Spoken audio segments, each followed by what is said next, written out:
안녕하세요. 김영남 회계사입니다. 안녕하세요. 김재회 회계사입니다. 자, 내부회계 관리도 감사 도입으로 인해서요. 내부 통제와 관련된 이슈 혹은 내부회계 관리도 감사 이슈가 굉장히 뜨겁습니다.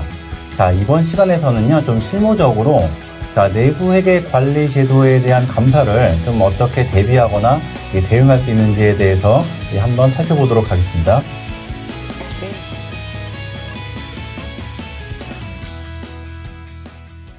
네, 사실 실제 회사는 모두 상황이 다르기 때문에 그렇죠. 네, 하나의 케이스로 모든 경우를 대변을 할 수는 없을 겁니다. 하지만 저희가 실무에서 내부회계 관리제도 감사를 많이 저희가 대응을 하고 접하면서 굉장히 유사한 문제들이 많이 발생하는 것을 보았습니다. 그래서 이 부분에 대해서 한번 생각해보는 시간을 갖도록 하겠습니다. 네, 그럼 회계사님, 저희 그러면 내부회계 관리제도 감사는 어떤 기준에 따라서 하게 되는 걸까요?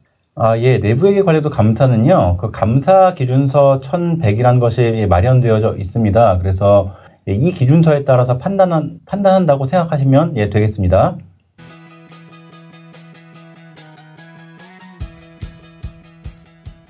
자, 그럼 대기업 같은 경우에는요, 우선은 인력도 많고 리소스가 충분하기 때문에 우선 내부회계 관리 제도에 대한 감사를 받는다고 하더라도 대응을 하는 데에 중소기업이라거나 혹은 중견기업보다는 조금 더 상황이 낫지 않을까 이렇게 좀 생각이 좀 들긴 하는데요.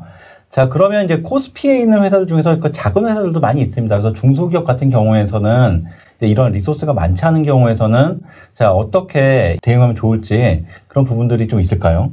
네, 그럼요. 이미 다 관련된 규정이 저희 준비가 되어 있습니다. 그래서 우선 저희 관련 규정에서 중소기업 규정을 마련을 하고 있기 때문에 이를 활용하실 수가 있습니다. 그래서 중소기업이라고 하는 거는 중소기업 기본법상의 중소기업을 의미를 하는데요. 중소기업 기준에서 벗어났다고 하더라도 3년간의 유예 규정이 있습니다.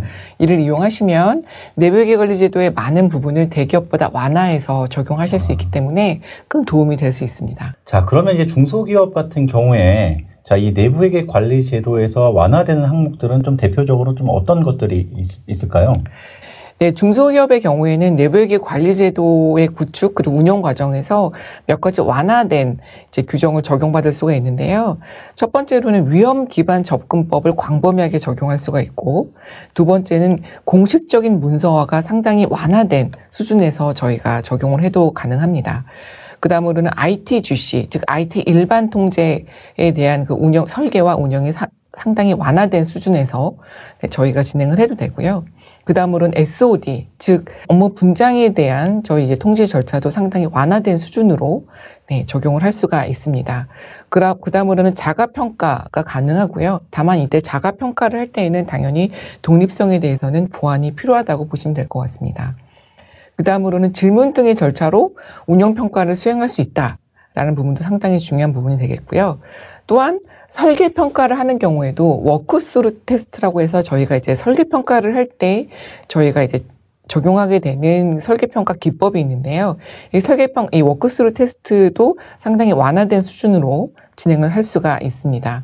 비공식적인 메모나 또 구두 전달에 의한 내부 통제 운영도 가능하다고 되어 있고요. 아무래도 대기업에 비해서는 중소기업은 아무래도 그 규모와 사이즈가 적고 리소스가 좀 부족한 면이 있을 수 있기 때문에 그 완화된 운영을 하셔도 되겠다라고 말씀드릴 수 있겠습니다.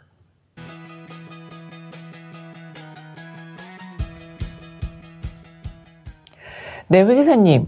저희가 내부회계 관리제도 감사를 저희가 대응을 하다 보면 회계 감사인과 항상 이슈가 생기는 부분이 바로 MRC 부분인데요.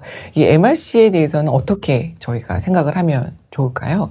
자, 이 매니마터 리뷰 컨트롤 부분은요, 국내의 규정에는, 내부회계 관리 규정에는 정의가 되어 있지 않습니다. 이게 우선 규정이 어디에 있느냐를 정확하게 아시는 게 중요한데, 미국의 그 PCAOB의 Audit Practice Alert No. 11에 규정화되어 있는 이러한 내용이라고 우선 보시면 되겠습니다. 자, 이게 그 감사인이 너무 많은 항목에 대해서 그 MRC, 결국엔 경영진 리뷰 통제를 요구할 수 있는데요. 회사에 있어서는 물론 이런 것들이 많이 작성이 되면은 또 좋을 수 있지만 우선은 회사 자원이 낭비되지 않도록 하기 위해서는 이 재무제표에 대한 외부 표시 위험이 높은 부분에만 범위를 제한을 해서 진행하는 것이 필요할 수가 있습니다.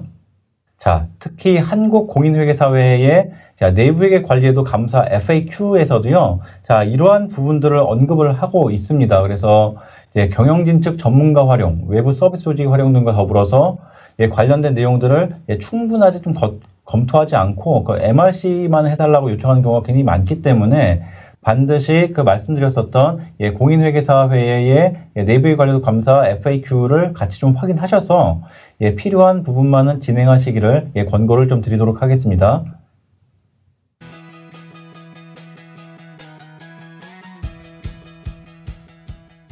자, 두 번째로요. 그 내부회계 관리도 감사를 수행하면서 감사인이 이 업무 기술서나 혹은 통제 기술서를 기술함에 있어서 굉장히 디테일한 상세화를 요구하는 경우가 좀 있습니다. 좀 이런 것들에 대해서는 저희가 좀 어떻게 좀 생각을 하고 대응을 좀 해볼 수 있는지 또 김지혜 기사님 좀 말씀을 주시겠습니까? 네, 물론 아주 상세하게 기술을 하면 그렇지 않은 경우보다 물론 장점이 많을 수도 있겠죠. 하지만 내부회계 관리 제도는 저희가 매뉴얼을 만드는 절차가 아닙니다. 그렇기 때문에 그렇게 할 필요는 전혀 없고요. 그 해당 통제 목적에 맞는 문서화를 진행을 하시면 되겠습니다. 사실 이 부분은 미국 SEC 상장사나 일본의 제이삭스 문서를 살펴보더라도 기술의 수준이 재무제표 신뢰성을 확보하는 목적 달성을 위해서만 기술을 하게끔 되어 있다라는 사실을 저희가 확인할 수 있는데요. 한국공인회계사회의 내부회계 관리제도 감사 FAQ에서도 경영진 리뷰 통제, 저희가 앞서 말씀드렸던 MRC 이외에는 검토 활동이 없는 경우에는 굳이 그런 사항을 요구하고 있지는 않습니다. 자, 김주희 기사님 예전에 그 제이삭스 실제 실무에서도 많이 좀 운영하셨잖아요. 그때 일본 그 감사인들이 그 요구했었던 그런 문서화의 수준이 이렇게 매뉴얼을 작성하는 것처럼 이렇게 디테일한 뭐 수준까지 갔었었나요?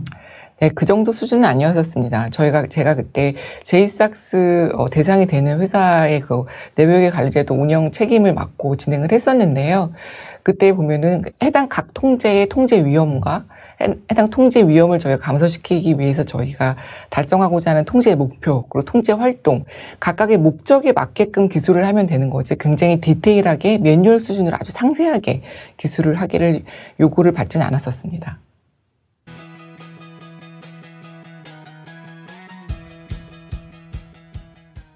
네, 회계사님. 저 요즘 내부회계 관리제도 감사를 저희가 대응을 하다 보면은, 회계 감사인께서 요청하는 자료 중에 하나가 모집단의 완전성을 어떻게 하면 우리가 확인할 수 있느냐. 모집단의 완전성을 확인할 수 있는 자료를 달라라고 하는 요청을 받는 경우가 있는데요. 이 부분에 대해서는 어떻게 생각하시나요? 예, 우선 내부회계 관리도는 우선 표본 추출을 통한 평가가 진행이 되기 때문에 그 오디트 샘플링 측면에서 점검하셔야 되는 내용은 굉장히 여러 가지가 있을 겁니다. 이제 그 중에서 감사인이 대표적으로 모집단의 완전성을 확보하는 것을 이제 절차들을 취한 것이 대표적이다. 이제 이렇게 하면 보시면 될 것 같은데요. 자, 우선은 그 완전성 확보하는 절차는 각 내부 통제 절차들마다 다르겠지만 일반적으로는 어떻게 하냐면 자, 시스템이 ITGC, IT 일반 통제에 의해서 그 시스템이 신뢰성이 확보됐다는 가정하에서는요. 자, 시스템 추출 정보의 파라미터나 혹은 관련된 스크린샷을 이제 이렇게 찍는 거 그런 경우도 있고 혹은 이제 그 관련된 모집단을 뽑기 위한 이러한 그 쿼리문 같은 것들을 이제 통해서 완전성을 이제 증명하고 있는 것이 이제 실무적인 내용이라고 이제 보시면 되겠습니다. 예, 다만 이제 문제가 있는 경우가 이제 어떤 경우가 있냐면은요. 그 감사인이 총계정 원장의 금액을 특정 통제 활동의 모집단하고 이제 금액을 막 일치시켜달라고 하는 경우가 있는데, 이는 사실상 이제 불가능한 경우가 굉장히 좀 많이 있습니다. 그래서 이러한 절차적인 측면들을 좀 이해하셔야 된다라는 것을 말씀을 좀 드릴 수가 있습니다. 자, 이 말씀은 뭐냐면은요. 자, 그래서 회사의 그 GL, 결국에 총계정 원장에 들어가는 것은 자, 내부 통제 예를 들어서 A, B, C, D 이 네 가지 절차를 통해서 반영이 된다라고 한다면은요. 자, 내부 통제 A의 모집단과 그리고 총계정 원장의 숫자는 달라질 수가 있을 겁니다. 왜 그러냐면 이웃단에서 반제 전표가 처진다거나 혹은 그 여러 가지 사정들이 있기 때문에 그럼 통제 A와 그리고선 항상 그 총계정 원장의 숫자는 달라질 수밖에 없는데요. 자, 이런 부분들은 기초적으로 맞출 수 없다라는 사실을 이해하고 그럼 우리가 완전성 확보해야 되는 것은 통제 A에서 이루어진 활동의 완전성만을 확보하시면 되겠습니다.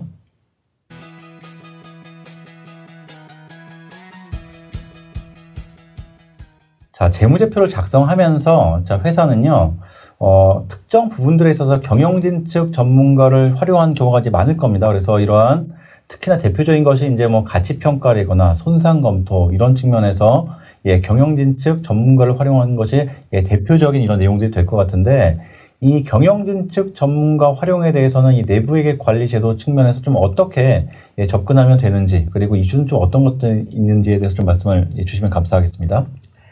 네, 이 경영진 측 전문가 활용 같은 경우에는 회사에서 직접 수행하기가 어려운 전문적인 영역인 경우가 많습니다. 특히 추정과 판단이 많이 들어가고 재무제표에 직접적인 영향을 미치기 때문에 감사인이 MRC 절차, 즉 경영진 리뷰 컨트롤을 요청을 할 수도 있는데요. 문제는 이 MRC 절차의 깊이가 바로 문제가 됩니다. 사실 회사 입장에서는 회사가 할 수가 없기 때문에 외부 전문가에게 맡겼는데 회계감사에는 이에 대해서 회사의 MRC 절차를 요구하기 때문에 결국에는 때에 따라서는 또 다른 외부 전문가를 통해서 다시 또 MRC를 수행을 해야 하는 다소 이상한 결과가 초래가 되기도 하는데요. 그러면 외부 전문가가 예, 관련된 뭐 밸류에이션이나 이런 가치 평가를 하고 그거에 대한 MRC 절차를 또 다른 외부 전문가가 해서 네, 회사는 그 쏙 빠져 있는 이러한 절차가 좀 진행이 될 수 있겠네요. 네, 바로 그런 경우가 발생을 하기도 합니다. 그래서 이와 관련해서 한국공인회계사의 내부회계관리자 또 감사 FAQ 및 감사 기준서를 확인을 하셔서 대응하시는 것이 좋겠습니다. 한국공인회계사의 내부회계관리제도 감사 FAQ에서 저희 경영진 측 전문가를 이용했을 경우에 어떤 절차를 수행을 해야 하는지에 대해서 저희가 나와 있는 부분을 저희가 조금 설명을 드리겠습니다. 첫째로 전문가가 수행한 업무에 대해서 기업에서 제공한 원천 데이터가 적정한지, 원천 데이터의 관련성, 완전성 및 정확성에 대한 통제를 요구를 하고 있고요. 두 번째는 전문가의 적격성, 역량 및 객관성에 대해서 얘기를 하고 있습니다. 세 번째로는 전문가가 수행한 업무, 전문가의 발견사항이나 결론의 관련성과 합리성, 그리고 이들이 재무제표에 적합하게 반영되었는지를 검토하게 되어 있고요. 그리고 해당 전문가가 유의적인 가정과 방법을 사용한 경우에 그러한 가정과 방법의 관련성과 합리성에 대해서 검토를 하도록 하고 있습니다.